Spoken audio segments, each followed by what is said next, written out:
One thing I've come to realize about this protest is that this protest is being organized in a professional way.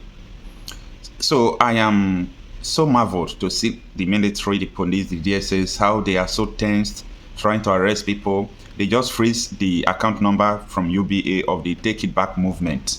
They are doing all the things that they could do to stop the protest. But the people who are protesting are doing things in a professional way. Now look at Northern groups, Rallies 19 Northern State for End Bad Governance protests, arranges for lawyers, bouncers to protect protesters. Now, if you see people who are preparing for protest and they are looking for lawyers, they are looking for bouncers who are going to, protect people who are protesting from mob or from other elements that are not part of the protesters, you know that these people mean well and they are intentional about what they are doing. Meaning they don't mean bad for the country, they don't mean bad. They don't have evil intention about their protest. This is the point I want the DSS, the army, the police to understand. That these people who want to protest, they are so professional in organizing everything they are organizing. Look at everything they are doing, so professional. There is nothing that will bring violence if the police, the DSS, the military did not intervene. Now you see that people are planning for protests. They published it yesterday that some government agencies are trying to mobilize people, bring them with coastal bus so that they'll come and challenge people who are protesting. You are just trying to plot riot or plot crisis in your country. Things are not done in that way. People who are preparing for protests, they told you time without number that, come on, this thing is going to be a very peaceful protest. We are not preparing for war. We are not preparing for crisis. We are not preparing for riot. They said they want to protest peacefully. That's what they said. So when you come and challenge them in a way that is not constitutional, meaning you are breeding crisis that might even consume you. So I think the best thing the security agencies can do for us, can do for everyone, is to protect people who want to protest. For God's sake, protest is a fundamental human right. If people can protest during the military regime, it's not during the democracy that you will see people should not protest. You have been in this country, you see how Tinubu, Buhari, so many people, they protested against Goodluck Jonathan.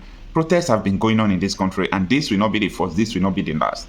And every attempt to stop the protesters will not work. You know that. It won't work because the people have risen. This is all about the people. I don't get to know how many people are writing so many things on the internet saying that this protest is politically motivated.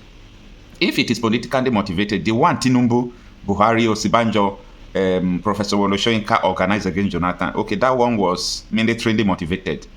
So if protest is politically motivated, what has it to do with the motive? So if people who are politicians say that your policies are bad, they want to protest, is anything bad with it? We should learn how to respect people.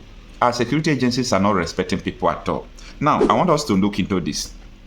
The article was written on July 26, 2024 from Shara Reporters, and it reads, the Northern Voices for Justice, NVJ, has called on men, women, and youth in the 19 northern states of Nigeria to join the Ember Governance protest scheduled for the August 1st to 10th. The convener, Comrade Sani Said, in a statement on Friday, highlighted that the reasons for the planned protest, describing it as a constitutional right of citizens. He said, we, the Northern Voices for Justice, led by Comrade Sani Said, are calling on every man, woman, and youth in the 19 northern states to rise and join our mass protest. This is an urgent call for action, an emergency response to the injustice and hardship imposed on us by an indifferent and corrupt administration. Said highlighted economic hardship on one of the reasons for the protest, saying, the unbearable cost of living, soaring food prices, and lack of subsidies on essential services have pushed many families to the brink of starvation and despair. Highlighting other reasons, he said, fuel prices, the removal of fuel subsidies has caused unprecedented hardship. We demand that fuel price be reduced to below 250 naira per litre. Educational subsidies, the reintroduction of subsidies to make tertiary institutions affordable for youth. Electricity tariff, restoration of electricity tariff to affordable rates to ensure that every Nigerian can access basic utilities. judicial and electoral reforms. So we demand a transparent judiciary and independent electoral commission INEC to ensure fair and credible elections. He said their actions are not only justifiable but are also protected by the Nigerian Constitution. Section 40 of the Nigerian Constitution guarantees every citizen the right to assemble freely and protest. We are exercising our legal right to demand justice and accountability from those in power, he said. Now, when you look at what he's talking about, it's not something that the DSS, the police, should be raising their bar, trying to flex muscles with armed protesters. Time and history has demonstrated that when the military come against the protesters, it will only result to violence. And that is what I believe that is not good for a nation. It's not good for everybody. What we are demanding is something that is affecting the DSS, the soldiers, the police, affecting you people. You people have families. Don't let maybe your superior or what the presidency orders you to do. If it is against the constitution, don't do it. Don't come out and begin to try to chase people who are protesting. It is their right to protest. Or what do you want people to do? Do you want people to carry arms? Do you want people to go against the constitution and take the laws into their hands? Absolutely no. I know that is not what you people want. So if it is not what you people want, it is time for you people to respect people's wish. Respect what people want to do. No one will just come out and say they want to protest and start burning down things.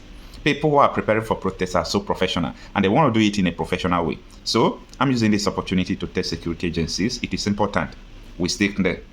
And if you want to join the protest, just make sure that you are coming there to protect the people. And you will see that everything will be peaceful. No life, no property will be lost. People are not preparing to burn down properties. Put that in your head. That is very important to know. And we believe that the cries of people and their demand is justifiable. And government must, as a matter of must, attend to those needs. And at the end, the people will have victory. When the government is afraid of the people, there is liberty. But when the people are afraid of the government, there is tyranny. The people's power is here to stay, and there is no going back about it. We stand for peace, no crisis. The hunger we faced from the beginning of this year for next year is going to be worse, because you have to look at their strategy. Now they are trying to stop people from going to farms, especially in the northeast, in the northwest, and the north central. They know if they do that, the whole country will be in hunger and there will be agitation. People can take weapons against government. We shouldn't take it lightly. You should understand this. We had issues of hunger in January, February, and March. And we will have worse if we didn't stop these people from preventing people to go to farmlands and cultivate their farms. You're not recognized. You're not recognized. Please, Honorable Okocha, sit down, please. Thank you, Mr. Speaker. Honorable Professor Lillian Orobu. I represent the good people of Oka North and South Federal Constituency, Mr. Speaker. I'm from Anambra State. Mine is very brief. Like you said, that democracy is also a process where you give other people a chance to speak. And we're celebrating 25 years of independence, 25 years of unbroken democratic system. And for me, this celebration is coming to me with so much mixed feelings, because Nigerians are all watching us. Nigerians are listening to us. Those people we are representing are listening to us.